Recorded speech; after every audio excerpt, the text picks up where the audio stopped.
దుల్కర్ సల్మాన్, రానా దగ్గుపాటి, సముద్రకాని, భాగ్యశ్రీ బోర్సే నటించిన మూవీ కాంతా. గతంలో మహానటి సినిమాలో జెమిని గణేశన్ పాత్రలో అద్భుతంగా నటించి తెలుగు ప్రేక్షకుల ప్రశంసలు పొందిన దుల్కర్ సల్మాన్ ఈ సినిమాలో హీరో. అందుకే సినిమాపై మంచి అంచనాలున్నాయి. పైగా ఒకప్పటి తమిళ సూపర్ స్టార్ కథ అనే ప్రచారం జరగడంతో మరింత క్యూరియాసిటీ పెరిగింది. మరి కాంతా అంచనాలను అందుకుందా?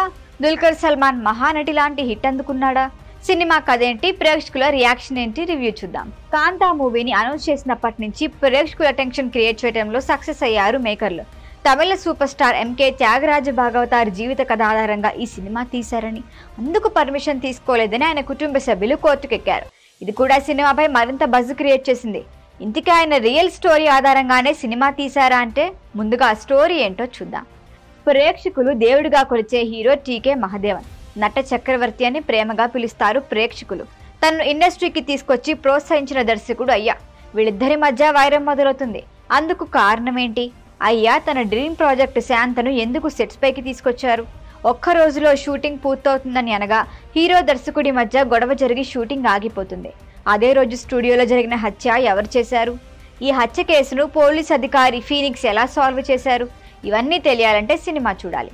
ఇది కల్పిత కథ అని మేకర్లు చెప్పినప్పటికీ తమిళంలో సూపర్ స్టార్గా వెలిగిన ఎంకే త్యాగరాజ భాగవతార్ జీవితంలో చోటు చేసుకున్న కొన్ని సంఘటనలు ఈ సినిమాలో కనిపిస్తాయి. ఈగోతో దర్శకుడితో గొడవ, హత్య జరగటం, జైలుకెళ్లటం ఇవన్నీ ఎంకేటీ జీవితంలో నిజంగానే జరిగాయి. దర్శకుడు సెల్వరాజ్ ఈ అంశాలకు ఫిక్షన్ జోడించి స్టోరీ తెరకెక్కించారు. ఇండస్ట్రీకి చెందిన వ్యక్తుల బ్యాక్ డ్రాప్ లో ఎన్నో సినిమాలు వచ్చాయి. అయితే వాటిని హ్యాండిల్ చేయటం అంత సులువేం కాదు. సినిమాలో సినిమాని చూపించాలి, అది కూడా బ్లాక్ అండ్ వైట్ కాలం నాటిది. అది టెక్నికల్గా కష్టమే అయినా ఈ విషయంలో టెక్నికల్ టీంని అభినందించాలి. కానీ కథని ఆకట్టుకునేలా రూపొందించడంలో దర్శకుడు ఫెయిల్ అయ్యారనే చెప్పాలి.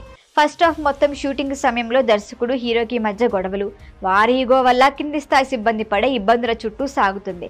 వీళ్ల మధ్య ఏం జరుగుంటుందా అనే ఆసక్తి ప్రేక్షకుల్లో ఉంటుంది. కానీ సెకండ్ హాఫ్ వచ్చేసరికి సినిమా ఇన్వెస్టిగేషన్ మోడ్లోకి వెళ్ళిపోయింది. అది కూడా ఆసక్తిగా నడవలేదు. నటీనటుల విషయానికి వస్తే దుల్కర్ సల్మాన్ ఈ సినిమాలో నట చక్రవర్తి అన్నారు. నిజంగా తను నట చక్రవర్తే.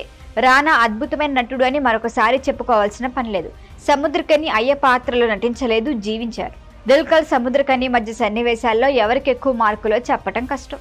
ఇక భాగ్యశ్రీకి గత సినిమాల కన్నా నటనకు ఇంపార్టెన్స్ ఉన్న పాత్రే లభించింది, అందంగా కనిపించింది. ఓవరాల్గా చెప్పాలంటే ఫస్ట్ హాఫ్ శుభం, సెకండ్ హాఫ్ చూసేందుకు సహనం కావాలి. థియేటర్కి వెళ్ళాలో వద్దో నిర్ణయం మీదే.